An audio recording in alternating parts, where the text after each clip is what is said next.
अहिल्यानगर शहरातील बालिकाश्रम रोडवर असणारे थडग्याचे अतिक्रमण काढावे या मागणीसाठी आमदार संग्राम जगताप यांच्या नेतृत्वाखाली हिंदू बांधवांनी मनपा आयुक्त यशवंत डांगे यांची भेट घेत मागणी केली। यावेळी आयुक्त यांनी 15 दिवसांची मुदत मागत लेखी आश्वासन आमदार संग्राम जगताप यांना दिले। यावेळी सागर बेग, माजी नगरसेवक बाळासाहेब पवार, भीमराव आव्हाड, राहुल सांगळे, बालीबाग, सचिन जगताप, मुळू गाडकर, दिनेश जोशी, मंगेश खताळ आदींसह हिंदू बांधव मोठ्या संख्येने उपस्थित होते।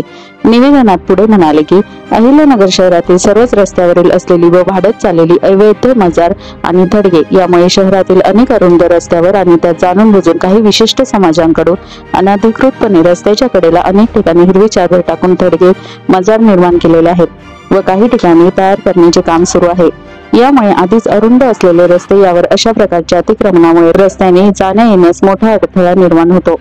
तसेच या समाजाकडून या अवैध मजार थडग्यांवर काही कार्यक्रम घेतले जातात व त्यावेळी पूर्ण रस्ते बंद केले जातात। या समाजाकडून अशा प्रकारचे थडगे मजार निर्माण करून त्या जागेवर वक्फ बोर्डाकडून या जागेवर हक्क सांगितला जातो। अशा प्रकारे रस्त्याची व सरकारी जागेवर अतिक्रमण करून या जागा गिळंकृत करण्याचा कट यामागे आहे। ही अत्यंत गंभीर बाब आहे। तरी बालिकाश्रम रोडवरील थडग्याचे अतिक्रमण काढा अशी मागणी हिंदू बांधवांच्या वतीने मनपा आयुक्तांकडे करण्यात आली।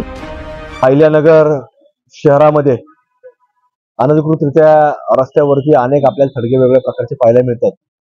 आज जसं गेल्या काही दिवसापूर्वी सकल हिंदू समाजानं कर्जत तालुक्यातील असणारं सिद्धटेक देवस्थान जे अष्टविनायकापैकी एक आहे, तिथं देखील आपण जर पाहिलं तर एक अनधिकृतरित्या असं एक उभारण्यात आलेलं होतं। तर त्याचा प्रशासनाने आम्ही सगळे मंडळी हिंदुत्ववादी संघटनेचे प्रतिनिधी म्हणून जात असल्या कारणानं तिथं प्रशासनाने काही प्रमाणामध्ये तिथं काढण्यात आलं, पण त्याचे जे उरलेले जे काही अवशेष होते तर ते देखील आज तिथून काढण्यात आले आहे। व आज अहिल्यानगर महानगरपालिकेच्या आयुक्तांना देखील आम्ही सकल हिंदू समाजाच्या वतीनं गेल्या काही दिवसापूर्वी निवेदन दिलेलं होतं।